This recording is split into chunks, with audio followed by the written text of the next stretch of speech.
সুস্বাগতম আমার সুপ্রিয় বন্ধুরা, সবাই ভালো আছেন? আজকে একটা অঙ্কিওর A5090 তাই তো? হ্যাঁ, ও আমার কাছে মডেল ব্যাপার না, আমার কাছে সার্কিটটাই আসল ব্যাপার। তা প্রথমে পরে লোকে রিভিউ দেয়, দীপঙ্করদা একটু উল্টো, প্রথমে রিভিউ দিচ্ছি।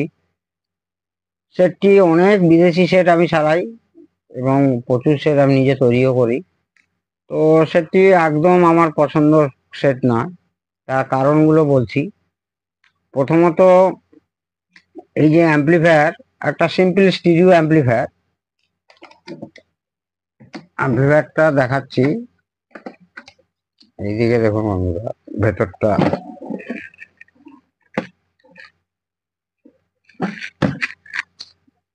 এই যে ভেতরে দেখাচ্ছি ডার্লিংটন ট্রানজিস্টর এনপি।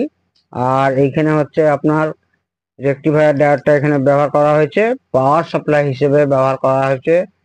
এসির কথা বলছি, 40 0 40, সুতরাং প্রায় আপনার 40 আর এদিকে 15 ধরুন, ওই 54-55 ভোল্ট মতো আপনার ডিসি হবে, প্লাস মাইনাস। তো সেটা রিভিউ বলতে, এইখানে যে ড্রাইভার ট্রানজিস্টার গুলো ব্যবহার করেছে দেখুন, এই যে 1 2 3 4 এইখানেও যা আছে, একটা চ্যানেল লেফট চ্যানেল এটা আছে, এটা রাইট চ্যানেল আছে।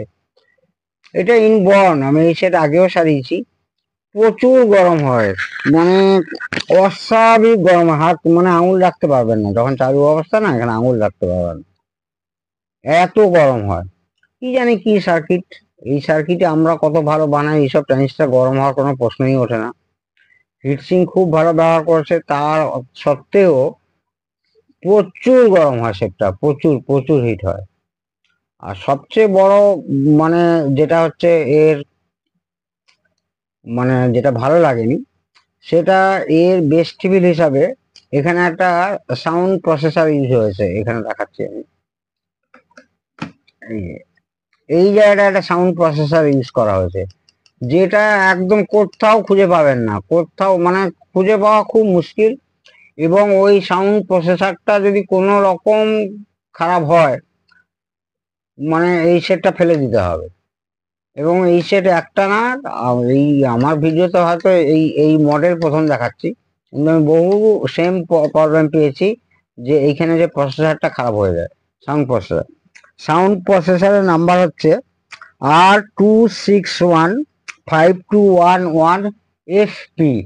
আর রেনেসাস কোম্পানি তৈরি করেছে, রেনেসাসও করে এটা, প্যানাসোনিকও করে গিয়ে।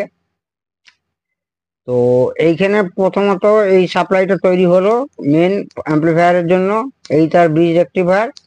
তারপরে অক্সিলারি পাওয়ার হিসাবে এখানে 15015 নেওয়া হয়েছে, সেক্ষেত্রে হচ্ছে একটা 12 ভোল্ট মাইনাস, অর্থাৎ কিনা 7812, আর একটা মাইনাসের ক্ষেত্রে 7912 ব্যবহার করে ওই এইখানের ওই আপনার হচ্ছে প্রসেসর, মানে সাউন্ড প্রসেসর এসছে।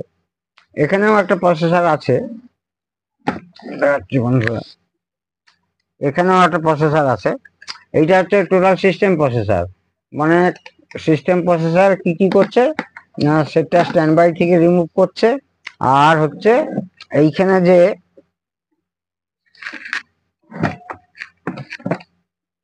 এই যে প্রোগ্রাম সিলেক্টর আছে, এই প্রোগ্রাম সিলেক্টরটাও কিন্তু ডিজিটাল, মানে এটা কোনো ব্যান্ড সুইচ বা এমনি সুইচ নয়, এটা একটা এনকোডার। আর এই ভলিউমটা বড় ম্যানুয়াল ভলিউম, কিন্তু এটা মোটরাইজড ভলিউম করা হয়েছে।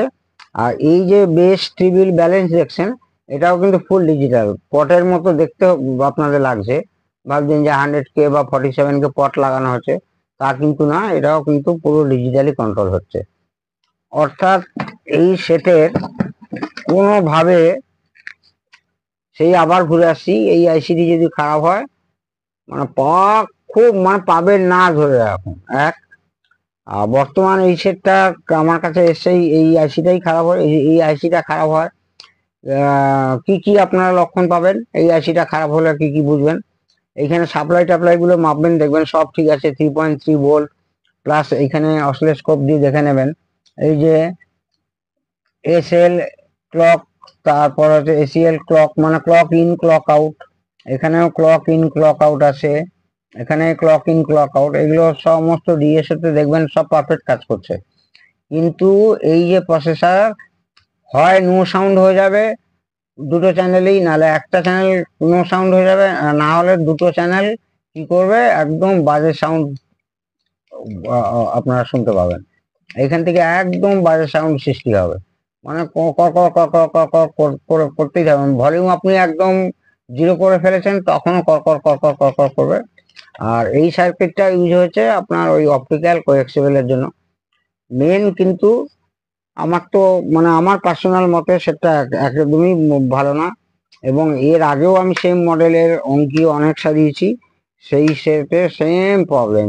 সবচেয়ে হচ্ছে মানে মানে অপ্রয়োজনীয় ভাবে গরম হয়।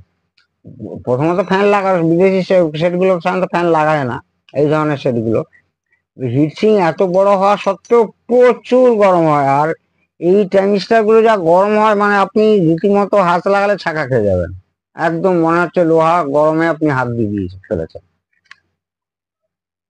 তো যাক গিয়ে আপনার মানে যারা এইসব সেট কিনেছেন, আমি তো তাদের বলবো যে আর কিনবেন না এই ধরনের সেট। আর এই সেট বলুন, ডেনন বলুন, বলুন, এখনকার এই ধরনের সেট গুলো সব খারাপ সেট সব। মানে এরা কি করছে এমন ধরে করে বানাচ্ছে, ইউজ অ্যান্ড থ্রো। কেন যতদিন চললো যার কপালে, এই তো 3-3.5 বছরে খারাপ হচ্ছে, কারোর আবার 1.5 বছরে খারাপ হচ্ছে। কোনো সার্ভিস সেন্টার এদের সারা পৃথিবীতে খুঁজে পাবেন না, এটা আমি চ্যালেঞ্জ করে বললাম। আর একটা কথা বলছি, সার্ভিস সেন্টার খুঁজে পেলেও ওরা বলবে যে আপনার নতুন সেটে চলে আসুন, এই সেট এখন আমরা করছি না, অবসোলেট হয়ে গেছে। ফলে যারা কিনছেন ভেবেচিন্তে কিনবেন। পুরনো সেট তো অবশ্যই কোনো মতে হচ্ছে যে কোম্পানিরই হোক আপনারা কিনবেন না। তো এই গেল পার্টসের কোয়ালিটি, খারাপ ভালো সে তো আসছি, ভালো কোয়ালিটি, কিন্তু সেই নিয়ে কত কথা না। মেন সার্কিট ডিজাইন, সার্কিটের লংজিভিটি, ইন্ডিয়ান ক্লাইমেটে কেমন চলবে সেটা নিয়ে কথা। সরি, এর আগে ফিলিপসের একটা পুরনো সেট দেখিয়েছিলাম আপনাদেরকে, রিপেয়ারিং হয়নি, রিপেয়ারিং হলে অবশ্যই আপনারা দেখতে পাবেন। সেটা একটা কোশ্চেন রেখেছিলাম কত বছরের এবং কি ওয়াট হতে পারে। অনেকেই সঠিক উত্তর দিয়েছেন 20+20 ওয়াট। যারা উত্তর দিয়েছেন তাদেরকে ধন্যবাদ জানাচ্ছি। 20+20 ওয়াট, 20+20 ওয়াটই হবে। আর অনেকে বছর লিখেছেন, সেটা হতেই পারে, কেউ 30 বছর, কেউ 35 বছর, কেউ 40 বছর লিখেছেন, সবটাকেই আমি ঠিক মেনে নিচ্ছি। আর একজন লিখেছেন মিস্টার অমল ঘোষ, বলছি এ হচ্ছে পুরনো অ্যাম্পলিফায়ার, মানে ওই ফিলিপসের ব্যাপারটা বলছি, পুরনো অ্যাম্পলিফায়ার, এর কোনো দাম নেই, এটা মিউজিয়ামে রাখার এর জামানা শেষ। দাদা এগুলো আপনার ভুল ধারণা একেবারে। তাহলে এর থেকে ভালো অ্যাম্পলিফায়ার আমি বলছি, তাহলে ওই সোনাইনের 2060 আর কেউ সারাতো না। আর ওই কম্বো যেগুলো হচ্ছে আমাদের সোনির সেট, অসাধারণ সেট, সেগুলো কেউ সারাতো না। সবচেয়ে হচ্ছে আর ওই ফিলিপস আপনি শোনেননি, আপনার কোনো মানে আপনার কোনো এই নেই, মানে কান নেই আমি বলবো সাউন্ড সম্পর্কে। অসাধারণ ওই ফিলিপসের আওয়াজ 20+20। আপনি বলছেন মিউজিয়ামে রাখা সেট, এই ধরনের আপনার ভালো লাগেননি, লাগে না লাগতে পারে, সেটা আপনার পার্সোনাল ব্যাপার। এই ধরনের কমেন্টস করবেন না।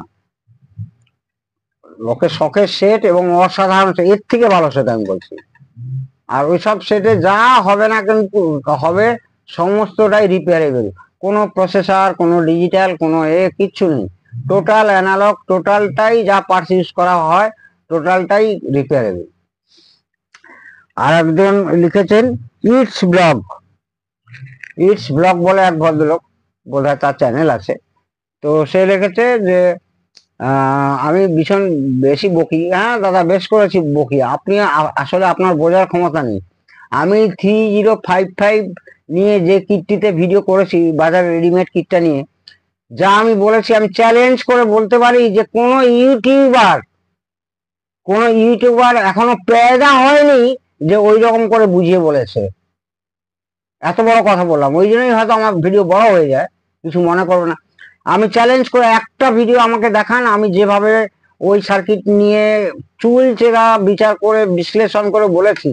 একটা ইউটিউবার কই বলেছে আমাকে দেখান তো যে ওইভাবে বলেছে যে এইটা বেস টিভির তার পাওয়ার সাপ্লাই তার অমুক কি, কেন এখানে এই ট্রানজিস্টার ব্যবহার করা হয়েছে, কি ট্রান্সফর্মার ব্যবহার করতে হবে, কে বলেছে আমাকে একটা ভিডিও দেখান। তার জন্য আমার একটা 32 ইঞ্চি সোনির এলইডি টিভি গিফট থাকবে। আপনারা যদি দেখাতে পারেন যে আমার মতো করে এত সুন্দর করে চুল চেরা বিচার করে বলেছে। যাকে এই সেটটা খারাপ হয়ে এসছে। হ্যাঁ, আমি বেশি বোঝাতে গেলে বেশি বড় ভিডিও হবেই। যাদের দেখতে ইচ্ছা দেখবেন, যাদের দেখতে ইচ্ছা না দেখবেন না। ডিটেলস বলতে গেলে ভিডিও বড় হবেই। তো এ সেটটা সেম প্রবলেম। দেখি আমি আইসি খোঁজ করছি, এমনকি আইসি যে নাম্বারটা বললাম ওই জায়গাটা আপনারা পজ করে স্ক্রিনশট নিয়ে নিতে পারেন। কারণ কি, আইসি নাম্বারটা দেখাচ্ছি আমি, এই যে দেখুন বন্ধুরা, এই হচ্ছে আইসি নাম্বারটা। এইটা গুগলে সার্চ করলেও পাবেন কিনা সন্দেহ আছে আমার। এই ডেটাটা অন্তত তো জানতে হবে। আগে আমি আমার পুরোনো সেট থেকে ডেটা ফেটা বার করেছি, এতেও এই সেটের আইসিটা খারাপ আছে। আর টুকটাক অন্যান্য প্রবলেমগুলো আছে, এই সুইচ ফুইচ এটা সেটা, সেগুলো তো কোনো ব্যাপারই না, আপনাদের কাছেও ব্যাপার না, আমার কাছেও ব্যাপার না। মেন ওই আইসিটা।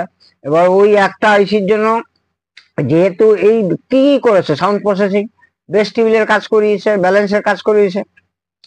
তো এই বেস টেবিল আমরা ট্রানজিস্টার বা আইসি দিয়ে যদি করতাম, আমাদের ওই এলএম সিরিজের বা আমরা অপ্যাম্প দিয়ে করতাম, তাহলে কোনো প্রশ্নই হতো না, আপনারা সারা জীবন সেটটাকে সারাতে পারবেন। যেমন কিনা ন্যাড, রোটেল, এরা কিন্তু এই ধরনের করে, ও প্রসেসর খুব কম লাগায়। তো এই প্রসেসর লাগালেই এবং প্রসেসর ডিসকন্টিনিউ হয়ে যায়, খুব ঝামেলাদায়ক স্যার, তখন কিন্তু এই সেট ফেলে দিতে হয়। সুতরাং যারা কিনেছেন বা যারা কিনবেন তাদের জন্যই আজকের এই মূলত এই ভিডিওটা। এই যখন সারানো হয়ে যাবে তখন পুরো ভিডিও নিয়ে আসবো, এটা কি করে সলভ হলো, কি করে করলাম, আর কি কি ফল্ট পেলাম, এটা একটা শর্ট ভিডিও দিয়েছিলাম। তো প্রত্যেকে আপনারা ভালো থাকুন, সুস্থ থাকুন। জয় হিন্দ, জয় ভারত।